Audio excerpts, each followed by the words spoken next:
Okay, so we'll take a question from Andy and then from Christopher. Yeah, thanks, Graham, for your talk. It was very interesting in relation to what we've been saying. I just wanted to open up the end of your presentation into a collision with our project here that we've been discussing.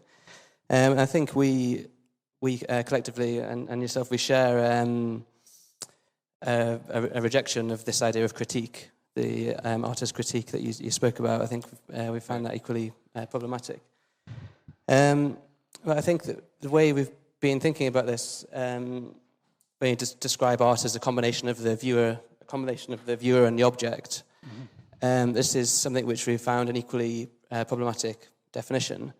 We've been thinking this through a history of Duchamp and a post-Duchampian trajectory, which has become instituted as a certain regime or a condition in which art is understood, and in which we've been trying to think differently to think of different models for and different ways of instituting.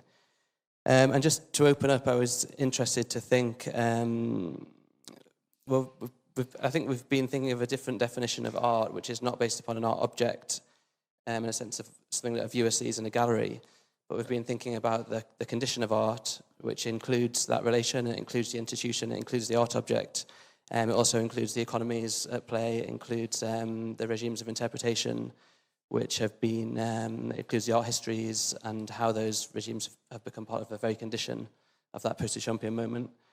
And we've been thinking about other kinds of work, of practice, artwork. Right. So, for example, algorithmic practice, which has no ostensive viewer, viral videos, so different models. And I just wondered how an artwork thought in those terms would be modeled according to your ontology. One problem, of course, is that object in the arts has a more specific meaning than it has in my philosophy. It means a chunk of physical stuff, right, located in a gallery or museum. And of course, people have been very hostile to this for several decades. I think my definition of object allows for a much broader range of things, right? Because a performance, it only happens once, can be an object in my sense, because any event, any relation becomes an object. It becomes an object because it has some reality that is impenetrable to those who try to describe it, to those who try to paraphrase it. And so that could be a 5-minute performance that never recurs, just as much as it could be a chunk of granite somewhere, a monolithic sculpture. Now, as you're talking about artworks that have no viewer at all, I don't think I'm too familiar with these sorts of works. Turn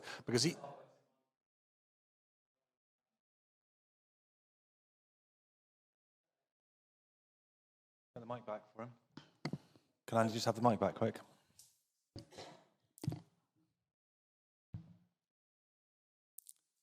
I think one of the things that we've been discussing collectively is how that post-Duchampian gesture of thinking of art as the correlate between the viewer and the object has led to a certain regime of interpretation which has been cut by what we've described as the Anthropocene, which is the sinking of the figure into the ground.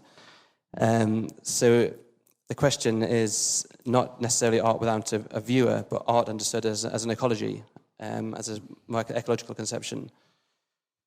I wish I had been here to hear more about that. I know of cases where there is art that is not viewed by people, but at least they're talking about it. Like, so for example, somebody who read my book, Guerrilla Metaphysics, and was inspired by the idea of non-human interactions, did an artwork where she walked as close to the North Pole as she could with a solar-powered boombox, playing Bach fugues by Glenn Gould, and she left it on the ice cap somewhere as close to the North Pole as she could walk, and then returned to New York, and it's probably still playing. And the idea is that it's going to keep playing until global warming melts the ice cap enough that the boombox sinks down through. Now, no one's there to watch it, as far as we know. But still, we're hearing about it, and I think this is exactly what we've been talking about. This is the kind of tension that we've come to in my practice and as a collective. That there's these kind of two dangers or two lines. That there's a kind of complete opacity that this thing can never be seen by anyone. We'll never see this. We'll never know it. It's the essential unknowability, a kind of post-sublime moment. But on the other hand, there's a kind of didactic recovery of the object into the regime of interpretation, which is you put it in the gallery and you have a text about it.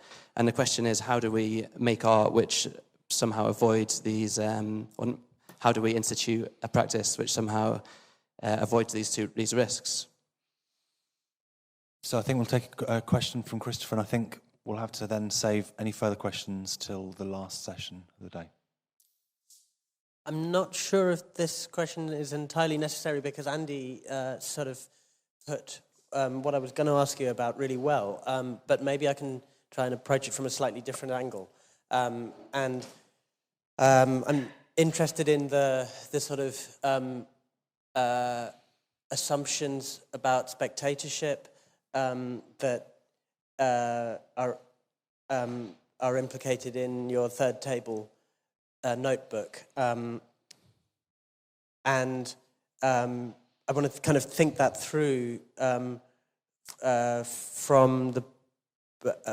by thinking about our network culture, whether networks exist or not. And so it seems that that Kant was enacted into art by Duchamp when his ideas about the viewer completing the artwork were taken up by Jasper Johns, Robert Rauschenberg, John Cage, and then Warhol as what then became the fundamental logic of contemporary art. So this idea of spectatorship, where we are looking at something that's made for us, that was perhaps derived from theatre and was certainly relevant for broadcast media. Mm-hmm. But I'm not sure if it's relevant for the big media of our day, in that Google or Facebook, for example, certainly address us as spectators on one level, but that's actually a small part of the operation, where we're actually its materials more than its spectators. And the potential for art after the internet is to happen through other consequences rather than through the viewer's interpretation. Now, this kind of prioritizing of the viewer's interpretation is what has maintained art within a sort of Kantian logic. And my question, I guess, is this: is it possible that you are actually, with the assumptions made in the third table notebook, you're actually perpetuating a Kantian mode of art? And are you interested in theory in the possibility of art happening through consequences other than the viewer's interpretation? It's not the viewer's interpretation, it's the viewer's interaction, because the viewer's interpretation of that interaction can always be wrong. You can have people with no taste whatsoever who don't understand what's going on in their relation with the work, for example. So I wouldn't say that the artwork is identical with the interpretation. I wouldn't be a realist if I said that. The artwork has to be surprising or mysterious in some way. But all I was trying to say is that what we're really talking about is not an isolated object that can be moved into a gallery. That's just the condition under which art occurs. That's not the artwork itself. That it has to be a new object formed of both of those things, the artwork and the viewer. And that's why the gentleman was asking a very interesting question about whether there are different Guernicas for different viewers. I would guess yes. But that doesn't mean our interpretations are always transparent and adequate.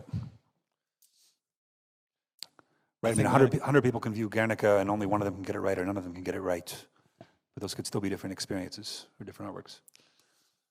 I think we're going to call it a day on this one, and then we'll return to address those questions, because I think that's actually the key to what we've been fighting about over this week with the final session of the day, which is going to be a panel discussion.